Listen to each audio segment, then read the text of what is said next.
season doesn't really matter, but you have to make it there. No, it really does. This game really matters. Oh yeah. Okay. Well, either way, a lot of mid lane bans coming out. What do you guys think about Malzahar on the new patch? Obviously, he got some nerfs. We haven't really seen him come out yet. His win rate went down quite a bit, but you know he is unbanned. Corki blind pick, something that got played in EU LCS today. You obviously played AP Galio. You know, what is your kind of opinion on the meta right now? Is it still just kind of like the power 4, or are things changing more?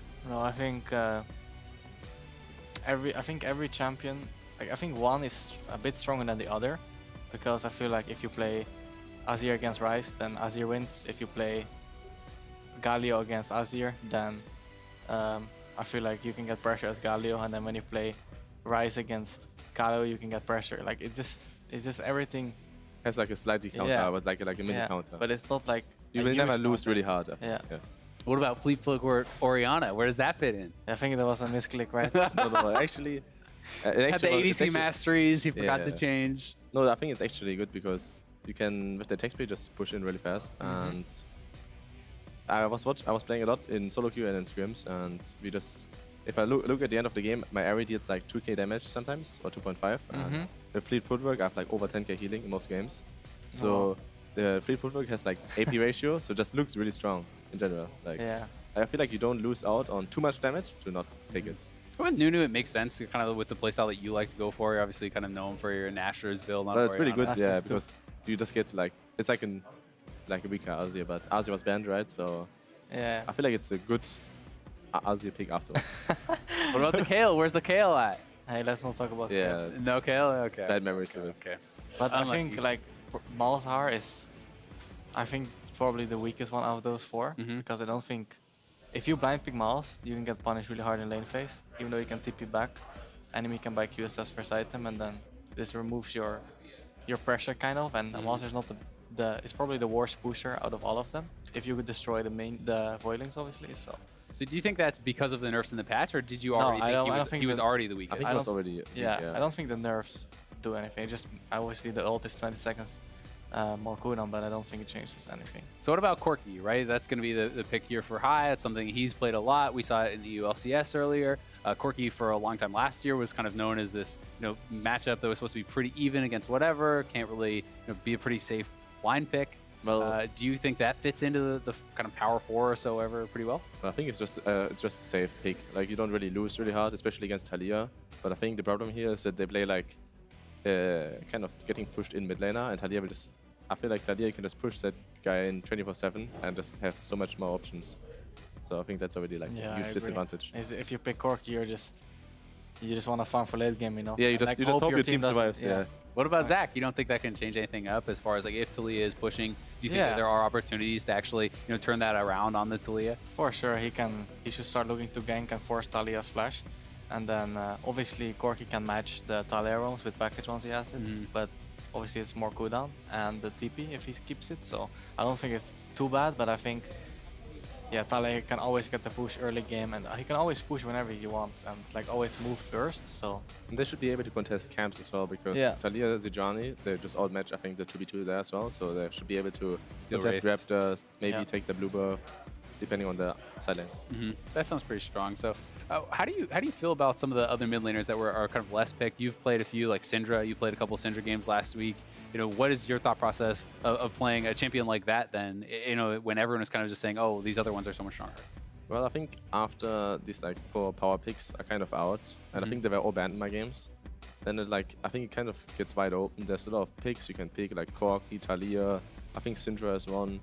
I think they're all just like beat A tier afterwards, and you just need to choose whatever fits you as a player and just fits the team composition, I think.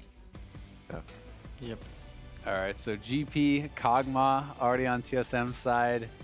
How do you feel about the team comps? What do you think about Golden Guardian's chances so far? Obviously, we have to see their last pick, but it seems like very, very heavy scaling on TSM.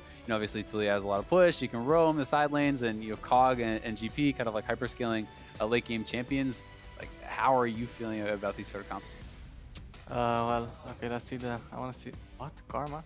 Oh, it's support. Okay, it's Karma support. So I think the bot lane should have an advantage from Golden Guardians. They obviously have the stronger lane matchup, but TSM's bot lane is really safe, also with GP ult and Talia can always roam. So I think bot lane will just be scaling, and then jungle is just gonna play accordingly towards the pressure from mid, I think, and top is gonna be just farming. So I think Golden Guardian is gonna wait for package play, and then probably try to make some pressure on mid, and try to get the Corki into bot lane and try to snowball that lane, because I think they get really outscaled. Yeah, And they have like no CC in their comp, so. I feel like TSM comps just, I don't know, just looks better because Talia and Sejuani, I feel like can just get the Kog'Maw and Gangplank to late game, Yeah. and then they just get outscaled. So I feel like Golden Guardians needs to win bot lane hard, and Zac needs to get early kills while he's Zac. So I think that's might be an issue. Well, they do have a range support, so we'll see if anything nice. can happen there. You know, Karma obviously is pretty strong later. Karma Varus can push you in, can get some stuff done there.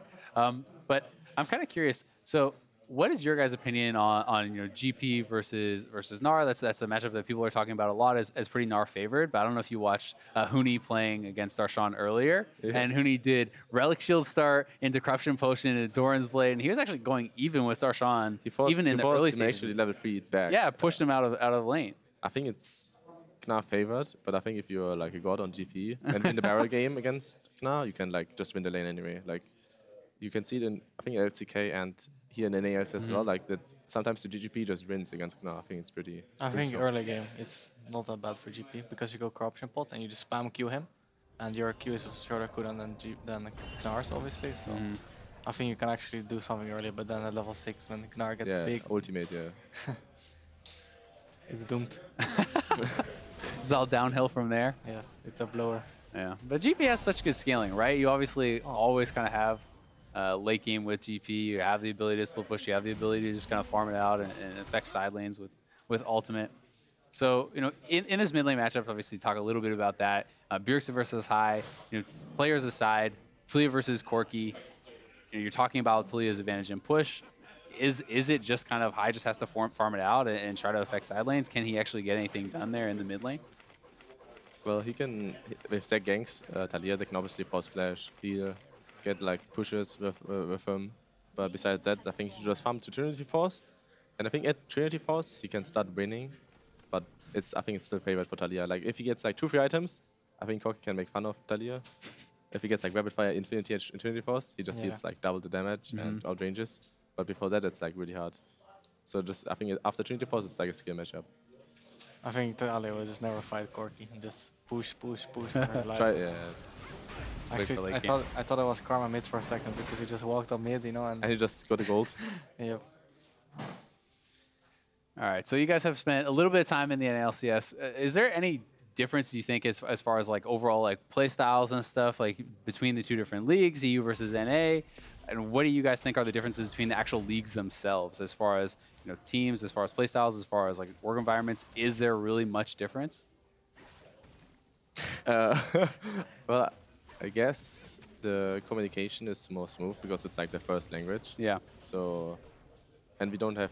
Okay, we have Arrow as a Korean, but he's like here already for like 1 year plus. So we everyone can speak pretty fluently English, and that's pretty easy. This helps a lot with like shortened sentences and I guess just fast communication.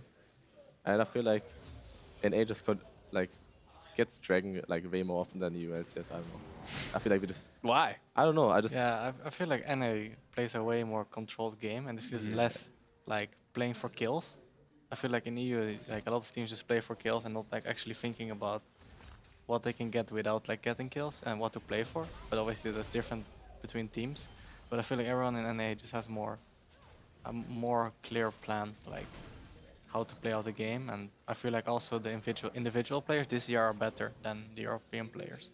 Okay, that's pretty interesting. So we'll see how it shakes out at MSI and everything, obviously. Yeah. What's up, Afro? As we have a question here from Flash33. Do you think Lux will make an appearance this year as a possible pocket/counter pick against some of the current meta champs? That's not my champ, so. Well, I like to play Lux, but 100% not, because 100% not, because there's Unsealed Spellbook with Lucidity Boots, and then you just go cleans, and you have cleans every 70 seconds or 80 seconds. So every time you get hit by a snare, you just cleans, and if you're really good at the game, you shouldn't get hit more than once every minute. So she will never be able to do anything, I think. So it's Unsealed Spellbook's fault. If, Yeah.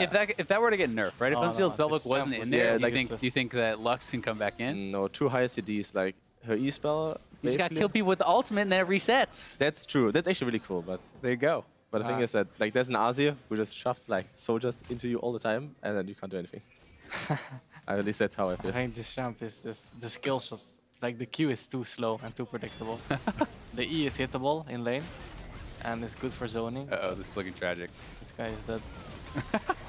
All right, so the bot lane had to win for Golden Guardians. Yeah, But that's just like the classic tank versus yeah, that's support. what I said, right? Yeah, it's just like jungler has so much CC, the tank supports have a lot of CC, and then they just kill you. Do you not think that's a problem though to do with warding and stuff as well? Like there's no trinket Yeah, for wards out sure. from Golden Guardians bot lane. Both of them have a trinket ward up. No ward in the river. I think No Zac scuttle should control from counter. Zac. Like nothing, right? Since it's I think biggest winning condition, Zac should be able to counter gank that, or they should have predicted it. You know. Yeah, like that's kind of my thing with these sorts of plays is obviously this can go bad, right? And this did go bad, but when the jungler shows up and there's trinket ward off cooldown for both the bottom lane and the jungler's not there, like no one's warding, like these are things that you have to obviously play around, right? If you're gonna draft a pushing lane, whether it's top lane, mid lane, bottom lane, whatever, you know you're gonna be somewhat vulnerable to ganks, and you need to somewhat play around that because it can be advantageous. And things like Brand and Zyra, obviously they are very susceptible to that, but at the same time, if it's warded out and you can back off, you can have a pretty abusive 2v2. I think it just felt like they were not on the same page. Zac was literally on top Tribush, then Matt was, I think, ultimate queuing the Kotma next to a minion of TSM, so Braum literally just jumped and queued him. He didn't even need to flash Q. He literally just jumped on a minion, queued him, ignited him, and he died. So I think he was, I guess they were just on the wrong page. Like. Yeah, and now the Karma doesn't have flash, so she can't even walk up. Now there's Kog'Maw though, so maybe Zac could get something done there. Yeah, but I think if Zac jumps on Kog'Maw, Braum will just press E, and then And they should have He will not Talia take roam any as damage. well. Like if they don't kill him fast enough, they will have Talia joining, and then there might be an issue. and GPLT right now. Oh yeah, so.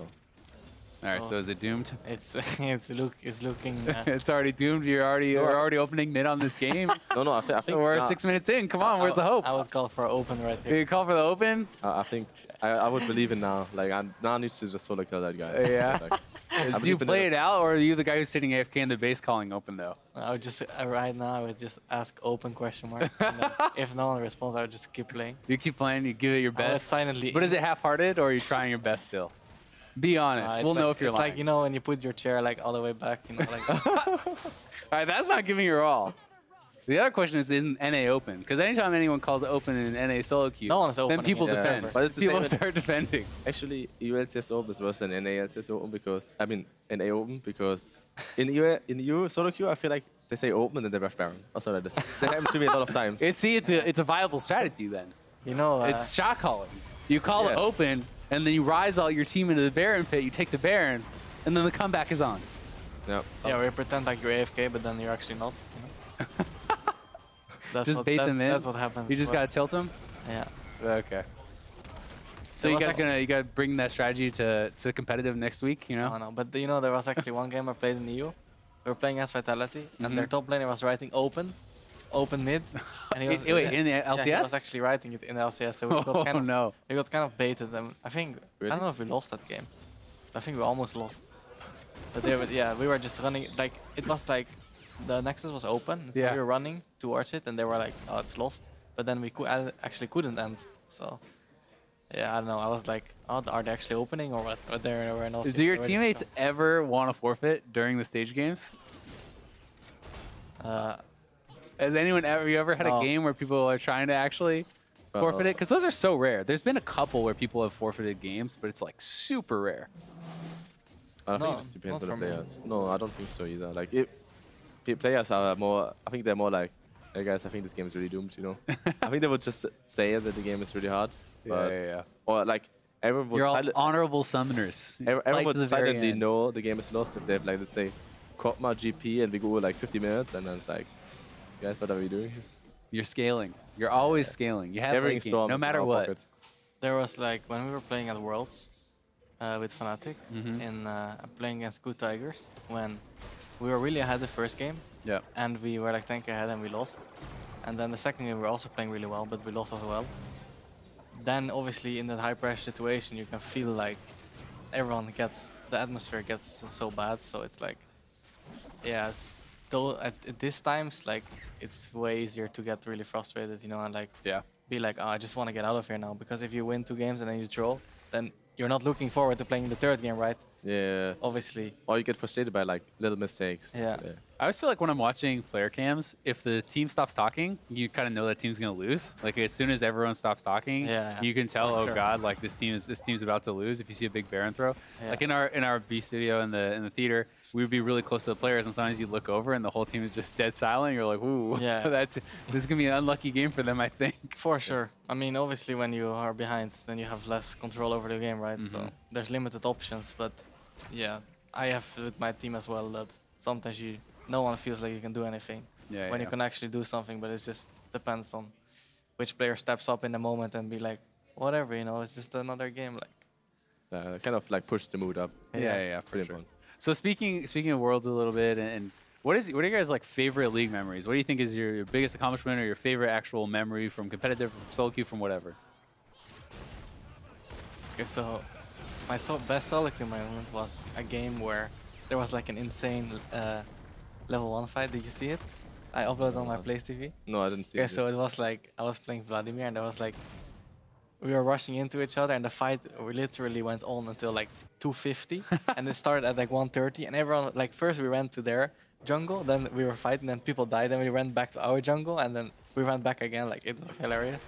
And then probably my best memory out of competitive was the play I made with LeBlanc against AHQ when we killed them all at the base, and then we just ran it down mid. And oh yeah, I remember that one. That's good. That was obviously killing FLICKR, but yeah, that's. But that's no big deal. Just a day in the life. I mean, I did it in scrims already before, so. Yeah. The humble brag. How about you? I don't know. Solo queue, not really like a big one. I think in competitive, I guess the 3 biggest ones were like the first one, I am San Jose against Bergson. That was pretty cool, and then reaching Worlds with Misfits, just like making it after 3 years. Like the last 2 times, I was always like the 4th team, so I was like slowly didn't get it. Missed. And I guess the funniest game was probably the one against Fnatic, like 2015, when these guys rushed like 2 times to our Nexus, and our Nexus 2 times survived like with like 10% HP. Like it was just really funny. Like our communication back then was hilarious. Like I think they had like double TP or something, and then we win the fight on our Nexus. They're like they're all dead, and we're like running out of base. And then our communication is like, I'm like, guys, what if the FTP?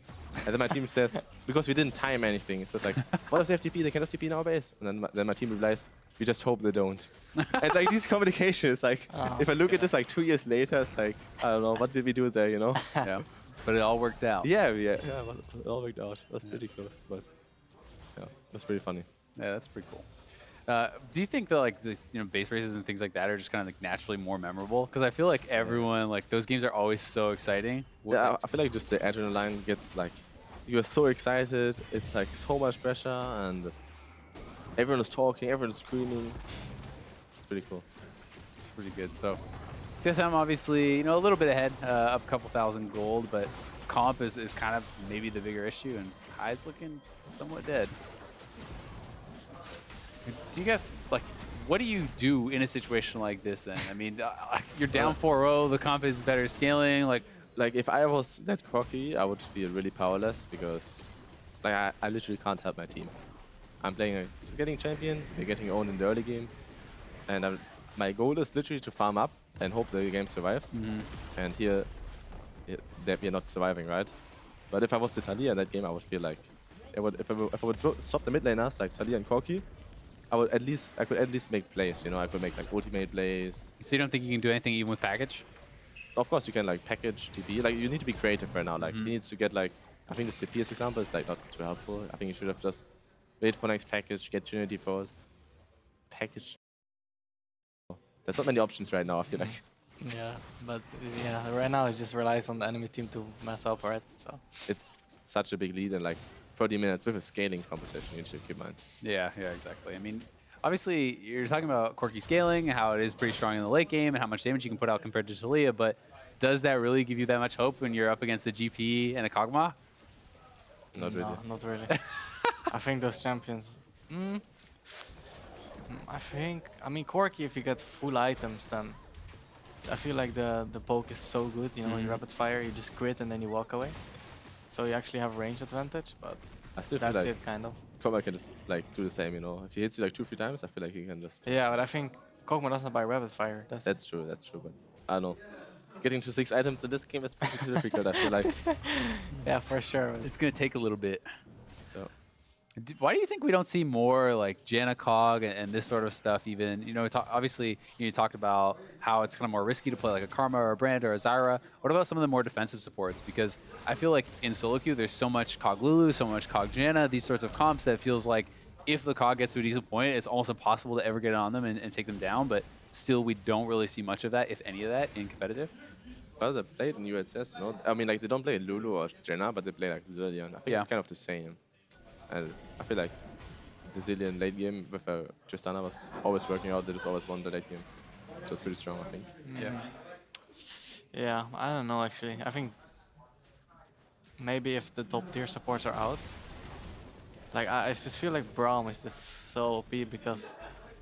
What about like Janna into Alistar, something like that, right? Because that's generally pretty good for Janna. I'm not sure, actually. I'm actually a big fan of Janna because I feel like if you have a good AD carry and like for example hyper carry, then I think it's almost impossible to actually kill the guy. Yeah. So I think it's just too useless in lane maybe, and it's too farm heavy. You can't really actually make plays with it. Meanwhile, if you play against Alistar, they will just gank you, force your sums, and then re-gank it, you know, and they get the pressure out of that. So it's kind of interesting though because competitive has been so slow, like as far as like the game time, like there's been so many super long games, right? So, you know, when people are talking about, oh, well, like the weakness is, you know, maybe it's not very good in lane or it could be ganked. Like there's so many games where you see people get these massive leads and then it just stalls out to 40, 50 minutes and then it just comes down to team fights, right? And if the game is just going to team fights and late game anyway, then, you know, things like Janna, you know, can be so powerful at that stage, right?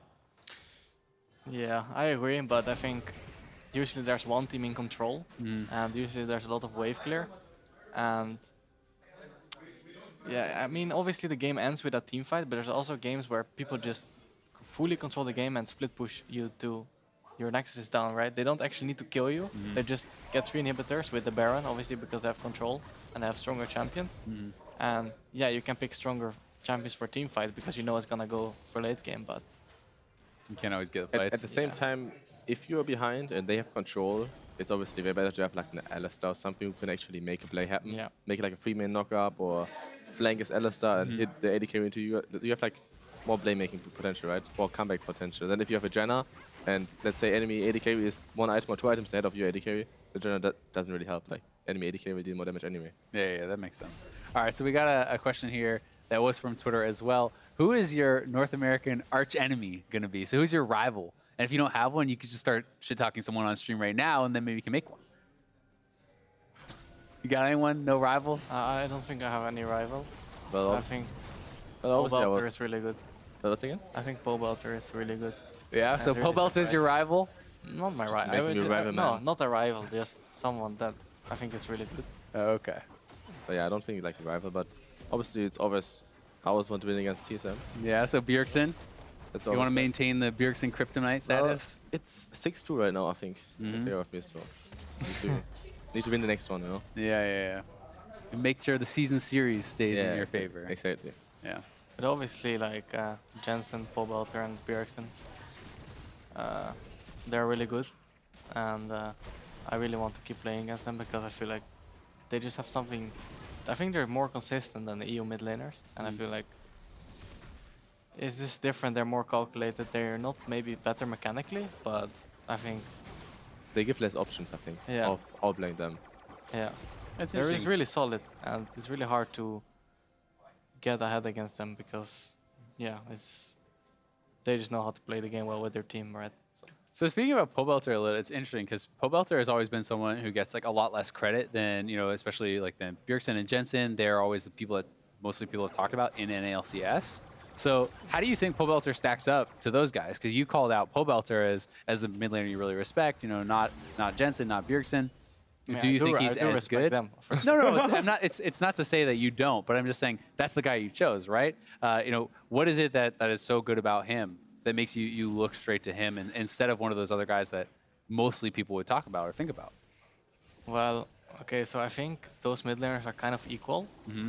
I think it just really depends on how good their teammates play around him and how good he plays around the team. And I think that he just has the better players around him on the team, you know, and it makes him shine more and do more, right? It's not necessarily that he's better than those others. It's just his teammates are really, really good too. So, But you see him on the same level as those guys. yeah, for sure. That's very high praise, right? Because most people would not say that. It's always been, even when he's been doing at his best, most people say, oh, it's Bjergsen Jensen, and then it's like the next guys, you know, Poe Belter and so on and so forth. And it's kind of interesting to hear someone give that much credit to him. Do you agree? Do you see him on the same level, or do you think Bjergsen Jensen, you guys are still better? I actually didn't know that Poe Belter was never seen as that good. I felt like he was always like Maybe in the on pro top scene, three. but community-wise, right? That's even something like even in an interview this split, he was talking about how that's one of the things he really wants to kind of be able to get that name for himself because he felt that he had always been overshadowed. Well, I always saw him as like the top 3 mid laner. I think he was always doing like pretty good work in most of his teams, and I think that's the quality. Like even if the game's going bad, he still did his job. I think pretty good. Cool. So, I think he's never been able to really win a lot. So obviously, Like, well, he not- won a championship with CLG. yeah, but compared to I didn't. Bjergsen, it's not comparable, right? So Yeah, people usually just look at this and then they say this, right? But I That's think true, but even with Jensen, right? He hasn't won yet. Didn't they go like 17-1 with Immortals as well? Like, I just feel like people just look at like the end result, and I think they lost. They lost in the semifinals. That was the famous Yeah. Lucian top game from Huni. Yeah, I feel like they It was just an look at, unlucky game. yeah, people just look at the end result, right? And maybe some people just like missing out on these facts, you know. All right, so if I had to put you guys on the spot to make a mid lane tier list for me, obviously you put yourselves at #1 because you're the greatest. But who's after you then? Who would be your next 3? Who would you put in the top besides yourselves? You can put each other in there if you want, or you can not put each other. And while the other person making the list, you can stare and kind of like look angrily at them. You know, it's like, so we're gonna put each other in the list or what? oh, you can't. You're just gonna make a mutual agreement. This is fraudulent. All right, who is it? Who is it? Who wants to go first? You go first. You go first.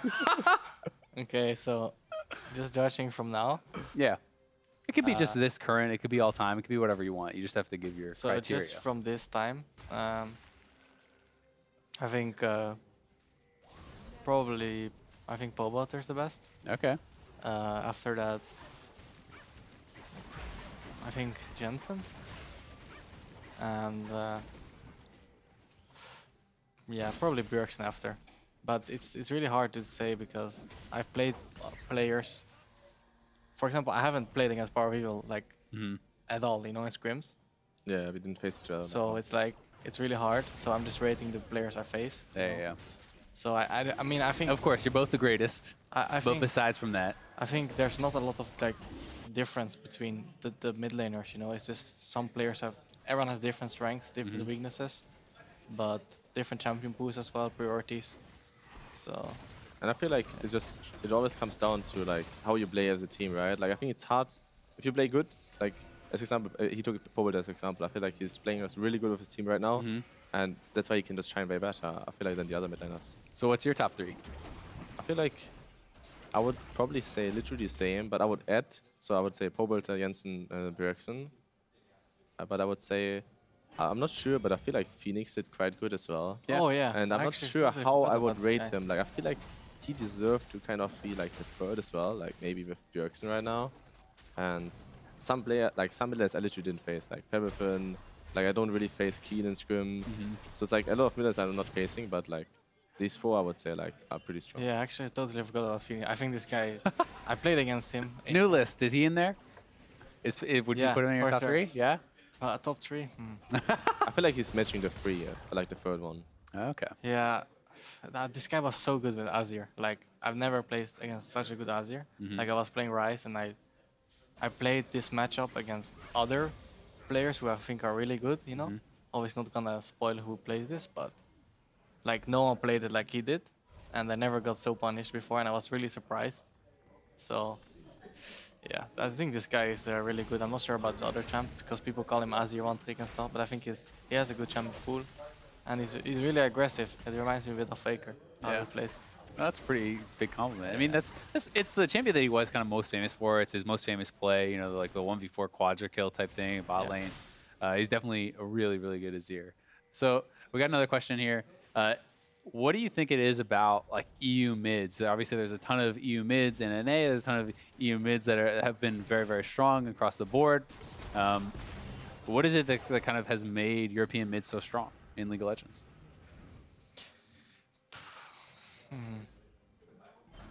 Maybe that the competition is pretty high. I feel like it's hard. Like, you obviously need to be a good EU mid laner to perform good, I think, against the other ones. Do you think that's like a solo queue thing? Do you just think like US solo queue is, is better than NA solo queue, which kind of gives you a higher level of competition that makes better players, or what is it? So I think, I mean, we all, like, back in the day, we had, I think, X-Pac and Frogan, who are, like, probably the best players you could face in solo. And I think it's just, yeah, just the journey you go through as, if you are successful, like, you just keep getting better and better, and then other people start picking up on it, right? Because Caps was, like, really not known at all. He was just playing solo queue all the time, but then he started learning from the veterans, I guess. the veterans, Yeah. like just like what happened before, right? So I feel like you always learn from the people who have done great stuff before you, and then it just depends on how you grow, I guess. Yeah, that makes a lot of sense. So how big of a deal do you think it is to get that recognition that you're on like a really big team, right? Do you think that, so for example, you know, Caps is obviously on Fnatic, you know, you got known very well when you were playing on Fnatic and so on and so forth. Do you think that being on a team that has one of these really big brands helps you get that recognition more easily, right? You know, does Caps get the same recognition if he's on Roccat or Giants or something like that, you think? Well, you still need to perform. Like, I think being on a big organization is obviously there's pressure on you as well, right? If you play bad, it's like people will talk about you more. It's just like, as example, like TSM as an example, I think like you can go into that team and then be like, maybe become a superstar, or like you can become a hated person, you know? Yeah. I feel like that's how it is. Yeah. But you can obviously always, I think you can get known in every team, like even in no-name teams, or like not no-name, but like lower organization teams, you can always like get to know, like if you just do good plays, perform good consistently. I think it's just always. Obviously, it's easier with a team that's more famous. Yeah, It's gonna help out a lot, and yeah, it's just gonna give you more recognition, like on social media, and yeah, that's probably the biggest thing. People will just talk more about you, and That makes sense. What do you guys think about the Essence Reaver build here from Haunter? He actually, like going Essence Reaver second on GP is not something that you see very often. I'm not sure if he's actually, it looks like he's Resolve secondary, so he doesn't even have the CDR talent that converts extra CDR into AD. So Actually, I don't think I've ever seen that, but it's maybe for the like more crit shots later when he got the Infinity Edge to like just crit with everything every time. I remember this build was being built all the time, but then Essence Reaver got changed, right? yeah, quite some time ago, I think. Yeah. Yeah. Essence Reaver did get changed. I mean, it could still work if you actually take the CDR talent and sorcery, then you're going over cap, but you're getting additional AD from it, which can kind of be okay at least. So we got another Twitter question. If you guys had to swap roles, what would you play? I would probably play AD carry. Yeah, same. Yeah? Yeah, I think AD is super fun, and it's super OP. I know, Like, just being full item, having QSS, having so much lifesteal, you know, like being able to attack from so far range, just auto-attacking, like. Yeah, like I don't know, playing Tristana late game, you have like 6 items. I feel like I'm one-shotting everyone, and then have it's like a Katarina, you know, but you can actually jump everywhere you want, and not only on the enemy champions. Like, I don't know, just AD I carry think for me. Tristana really has to get nerfed. Yes. Yeah? Like the jump cooldown, I think some of it has to get nerfed, because I feel like the auto-attack range is too high, then the jump is too OP that you can reset. I think the jump maybe is too far as well. Maybe, and yeah, like maybe. the Q, like it gives so much attack speed. Everything, nerf it all. Doesn't even cost mana. And the ult is like self-peel, you know? Like it's too OP jump, no? I don't, yeah. Do you think she's the most OP AD carry then? Worse than Yeah, Kog'Maw? I think so, yeah. Oh, it's like probably one of the easiest champions as well, because like as a Kog'Maw, you need to position correctly, right? You need to play around your W. But as Tristana, you just always have your range, you always have your jump, and you have your self-peel.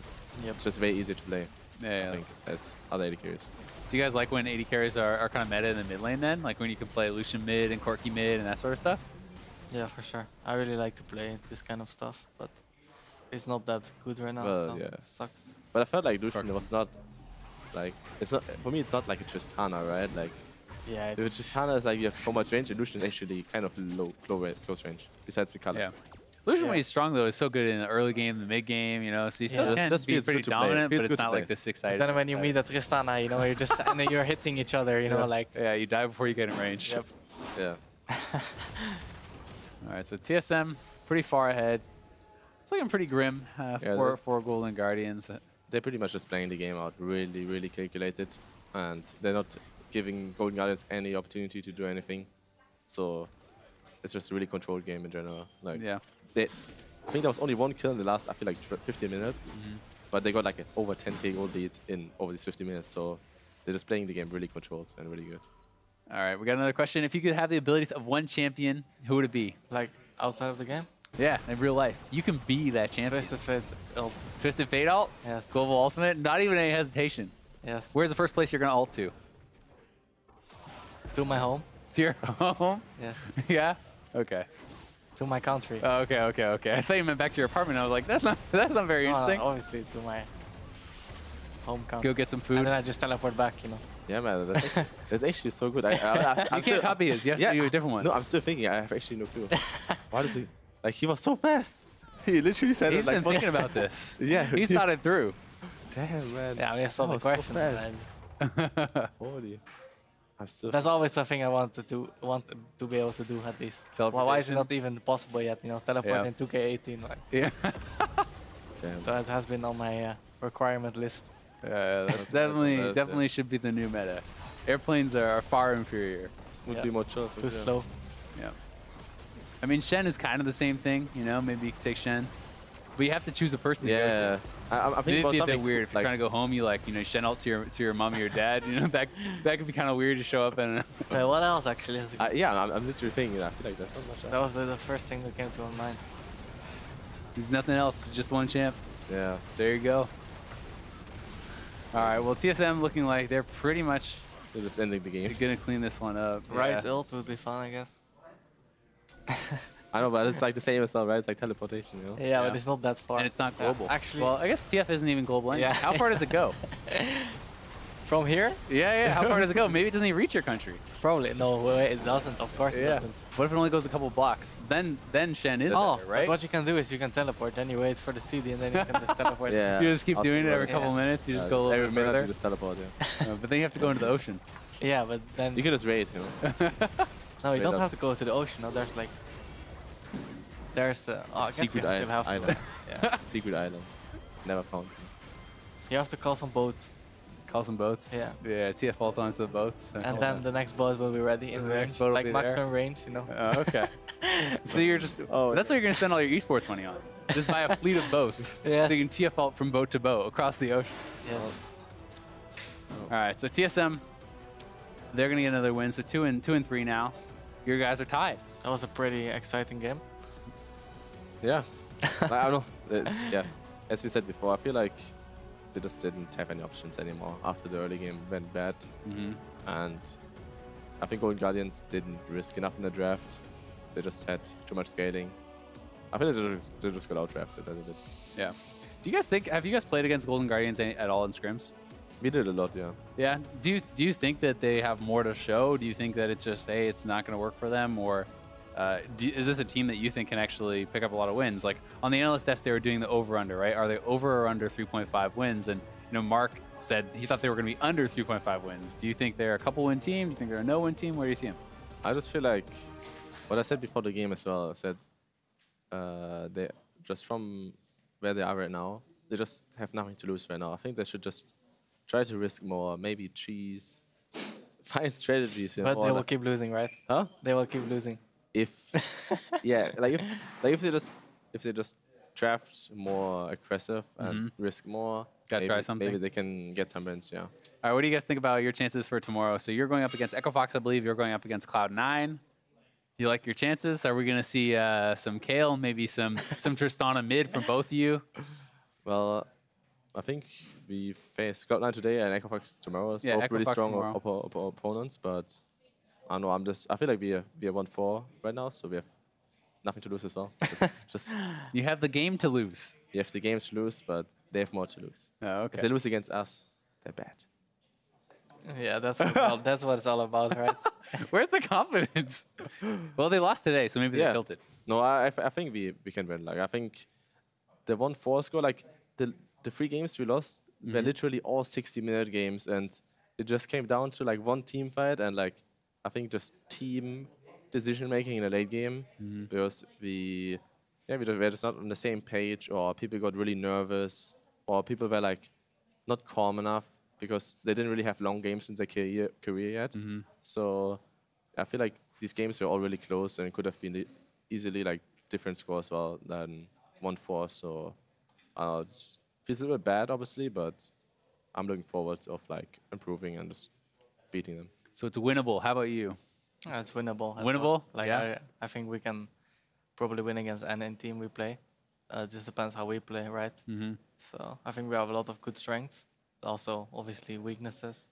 But I think, just everything has to go according to the plan, you know. And like, if something goes bad, then they might win. If something goes good, the plan is win the game. Sometimes it happens. Sometimes not so much. Sometimes you're winning till you're losing. Yeah, there you go. Sometimes you're 10K ahead, but then you still lose, you know.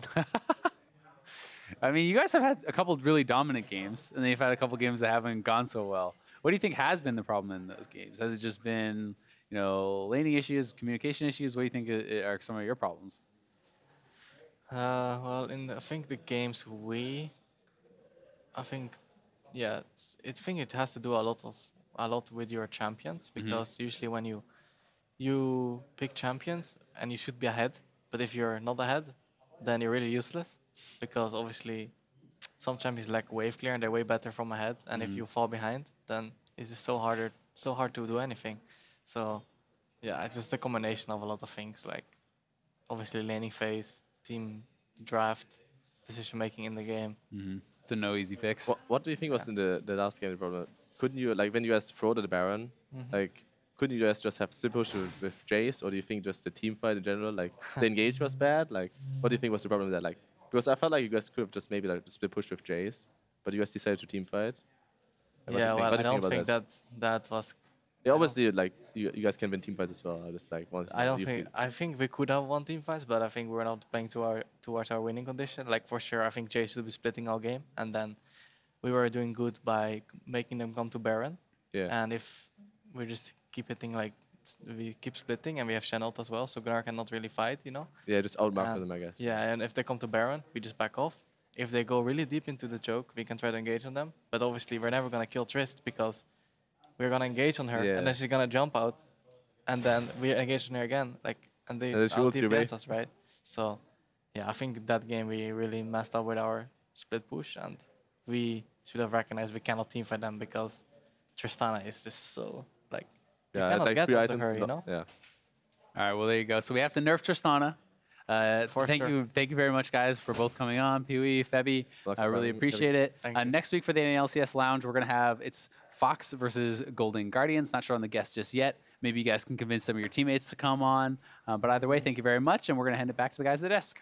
Less worried, Mike Young having a better game, saying he's playing without regrets when, I mean, there's nothing to regret. So it's much easier to play about regrets when you have an 8-kill to 0 death game. So you tell me this was a perfect game, I wish we could say very close.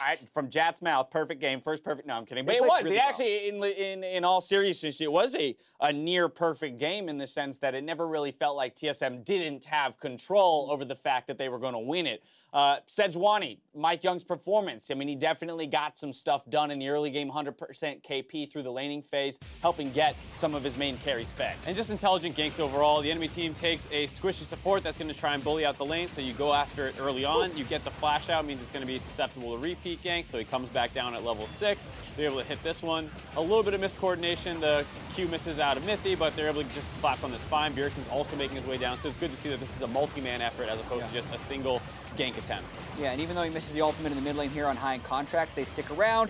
He stacks up the passive on both, gets 2 E's off, sticks around high as well, but then is still able to get back with the W on Sejuani. And this was the real disaster because Mike Young was actually holding the Eye of the Herald, so they could just pop it right after that double kill and blow the game wide open. Yeah, huge advantage off of that mid lane play right there. You know, interestingly enough, Jat, in those early rolls for the bot lane, we saw, like, kind of un-TSM-like aggression, in a sense, at least as we compare it to, you know, again, their first couple weeks of the split. We even likened it in the moment to the LPL, watching the LPL and seeing 5 summoners used on a single gank to secure 1 kill. And it did slow down a little bit after that. I think if you are a TSM fan, you want to be like, we're back. It's like, oh, hold on a little bit. It's this Golden Guardians, your other victories over Optic. They need like 1 solid win before I think you can really go that far, but it is a massive step in the right direction. Exactly, and we were kind of commenting that aside from this game ending in 32 minutes, it was very similar to TSM's game against Optic and TSM's game against Echo Fox.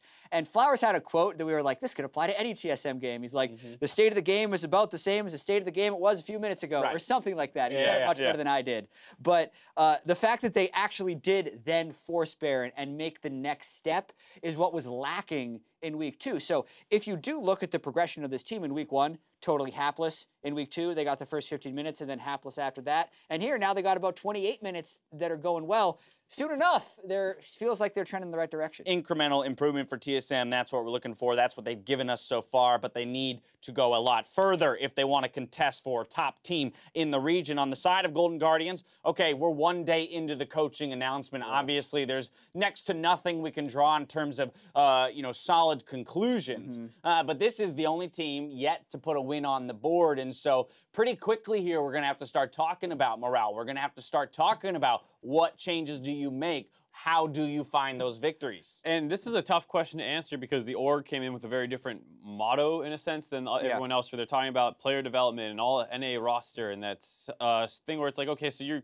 kind of expected to lose. Did you expect to lose this bad? Is this a concern now? Like, it's hard to say from the outside exactly what could be going on within this team's internal atmosphere. Alrighty, well, Echo Fox's loss at the top of the day means they share first with Cloud9, 100 Thieves, and Team Liquid, while Counterlogic Gaming and TSM move up to 5th place alongside Clutch Gaming and FlyQuest. Before we move on to tomorrow's matches, though, let's go ahead and pull up the player of the games to see who stood out in their wins. For today, they are Stixay, Smoothie, Meteos, Pobelter, and Mike Young. Looking at this roster of fellows, who do we want to talk about? I kind of like Smoothie just because he was someone that we were talking about ones to watch today. Had a great game, obviously was able to kind of lead C9 to victory, and that was very impressive for me. Yeah, we were super close to actually getting one from every role. I was trying to go through right there. We had 2 junglers, an AD, a support, and a mid laner. So close on the top lane. No good top laners in that game, man. That's really, it's strange, too, because even last week we were commenting that a lot of the games were being played around the top lane.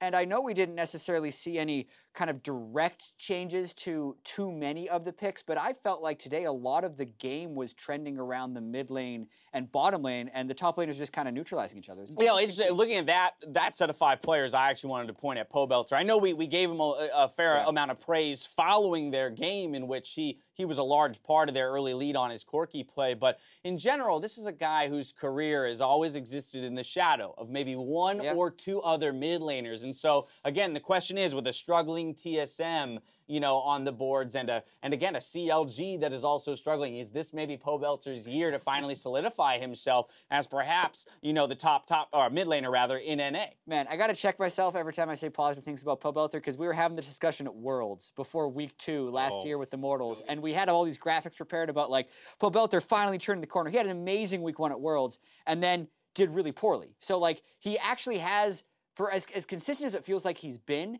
I think he's a very inconsistent player. So he's been consistently really good at the start of this year, and I hope it's his year, because I really like the guy. I think given the start of the split, it's hard to argue with anyone specifically over him. Maybe Jensen, but it is very close amongst those 2 probably for my top mid right now. All right, we'll see who can stand out with our matchups tomorrow. The day starts with Echo Fox versus Optic Gaming. And then TSM try to knock down 100 Thieves with 3 more games before we close out the weekend.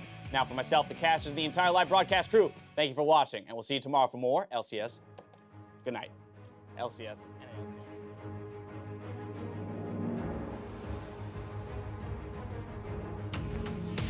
ALCS. I don't know. I want to win, but I hope he's the wall, so. Both junglers looking to do what they do best. Nice! Yeah, I'm fighting top. I'm holding top right now. Okay.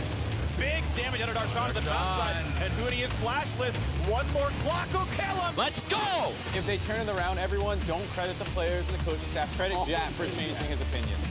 Yeah, going. Guys, watch me! Yeah. Yo, guys, go finish Drake too, Captain. I'm gonna hit Drake, let's finish. Keep going, we can end the game. Do you believe it? It's Counter Logic Gaming when all hope was lost to give the first defeat of the season to Echo Fox. Woo! Wave the Rune King slow, Ren slow in there as well. The flash not quite in range! They gotta respect a lot of this shockwave. Good flash wave from Sneaky, but still look at the damage of the guy. They're gonna start slaughtering everybody too already. Look at the third as Acadian's about to fall. One more shot does him in and kill for Sneaky. The fight we needed, no Baron. Don't go too hard. We can. Get the one auto. I'm going. Nice one. Back now. I do not think so.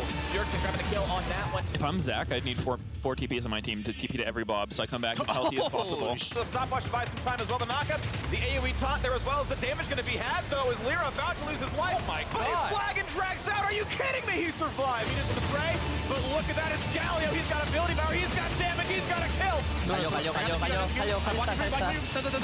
baby, right here. No push. 100 Thieves will mount the comeback. What a game. Devlin's gonna go ahead and pop the hourglass. Still looking to get himself out. Might be able to. Never mind. My bad. You know, I'm sorry. Sejuani ulti comes in. The rest of the members are going to be routed. Shrimp can't get away. Can they beat their own record? Yes, they can! By 2 seconds!